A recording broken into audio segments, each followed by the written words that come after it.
اسی طرح سے آپ دیکھیں کہ نیک بیوی کی جو بات ہے، ہمارے نبی صلی اللہ علیہ وسلم کے ساتھ جو مسئلہ پیش آیا، اللہ نے آپ کو جو امہات المؤمنین کی شکل میں پاکیزہ ترین نیک خواتین عطا فرمائیں، یہ اللہ کی نعمت کیسی تھی۔ حضرت خدیجہ رضی اللہ تعالی عنہ جب پہلی وحی آپ پر نازل ہوئی، نبی کریم صلی اللہ علیہ وسلم گھر تشریف لائے، اس وقت آپ کی جو حالت تھی وہ نارمل نہیں تھی، بہت پریشانی کی حالت میں آپ تشریف لائے، اور اس موقع پر ایک فرما بردار وفا شعار بیوی کا جو کردار حضرت خدیجہ نے نبھایا، حضرت خدیجہ سے جب آپ نے فرمایا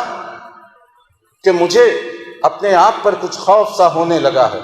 انی خشیت علی نفسی، صحیح بخاری کی طویل حدیث، حضرت خدیجہ نے کیا فرمایا اس موقع پر؟ کلا، امپاسبل، ناممکن ہے کہ آپ کو دھوکہ، آپ کو نقصان، آپ کو کوئی تکلیف پہنچائے، نہیں ہو سکتا۔ کیوں نہیں ہو سکتا؟ اب انہوں نے جو ہمارے نبی کے اخلاق اور کردار بطور شوہر کے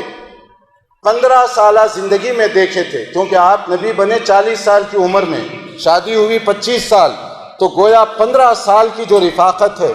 اس کا خلاصہ اور نچوڑ ام المؤمنین حضرت خدیجہ نے پیش فرمایا اس موقع پر۔ آپ کو اور کوئی تکلیف پہنچائے، آپ کے اندر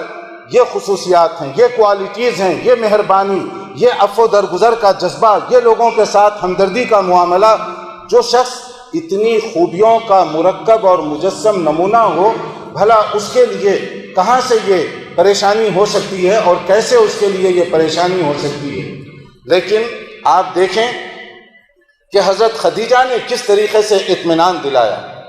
اور اسی طرح سے ایک اور ام المؤمنین، یہ شادی سے پہلے کی، یہ نبوت سے پہلے کی زندگی جو ہمارے نبی کی حضرت خدیجہ کے ساتھ گزری، اس کا انہوں نے خلاصہ پیش کیا۔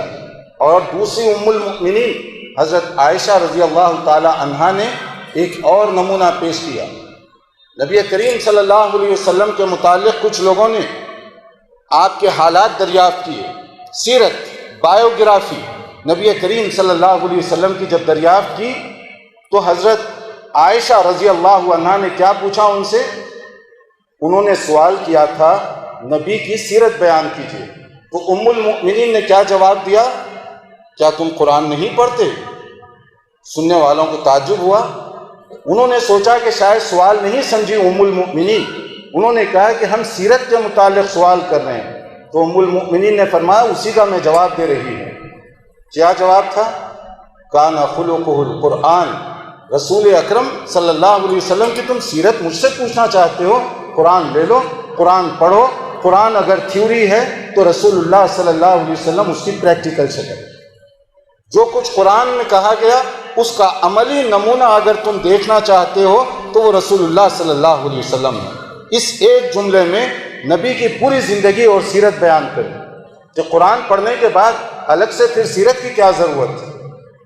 یہ رسول اکرم صلی اللہ علیہ وسلم کے لیے اللہ تعالیٰ نے جو امہات المومنین کا انتظام فرمایا، میں بتا یہ رہا تھا کہ یہ آزمائشیں کس طریقے سے آتی ہیں۔ حضرت نوح ان کی بیوی، حضرت لوط علیہ السلام ان کی بیوی، اور اس کے مقابلے میں سورہ تحریم کے اندر فرعون کا ذکر کیا گیا۔ فرعون جس نے کہا تھا انا ربکم الاعلی، روئے زمین پر کوئی اس قابل ہے جس کی عبادت اور بندگی کرو تو وہ میں ہوں، انا ربکم الاعلی کا دعویٰ کیا، مگر اللہ تعالیٰ نے اس کے اپنے گھر میں اسلام داخل کر دیا، اس کی بیوی مسلمان ہو گئی، اور اس خاتون کو قرآن کریم نے بہترین خواتین کی فہرست میں شمار فرمایا۔ اور یہ کل کی بات نہیں کہ فرعون کے ساتھ یہ مسئلہ ختم ہو گیا، کہ فرعون جیسے ظالم، جابر اور انا ربکم الاعلی کہنے والے کے ساتھ بھی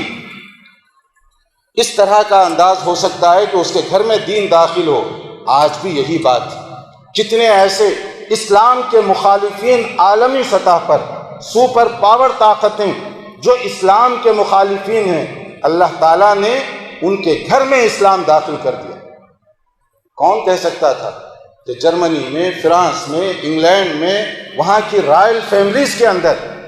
وہاں کی منسٹری لیول کے لوگوں کے گھروں کے اندر اسلام داخل ہو جائے، کسی کی بیوی مسلمان ہو رہی ہے، کسی کی بہن مسلمان ہو رہی ہے، کسی کی بیٹی مسلمان ہو رہی ہے، تو سورہ تحریم کا واقعہ کہ یہ صرف فرعون کی بیوی کے ساتھ نہیں، آج بھی یہ ممکن ہے اور یہ ہو رہا ہے۔ اسی لیے قرآن مجید کو پڑھیے، اس طرح کی کتاب زندگی ہے، تبرک کے طور پر نہیں، کتاب زندگی کے طور پر۔ قرآن کا کوئی واقعہ، کوئی آیت، اس کو موجودہ حالات پر چسپاں کیجیے تو ہمیں پتہ چلے گا کہ قرآن یہ آج بھی ہم سے مخاطب ہے اور قیامت تک کے لیے یہ رہنما کتاب ہے۔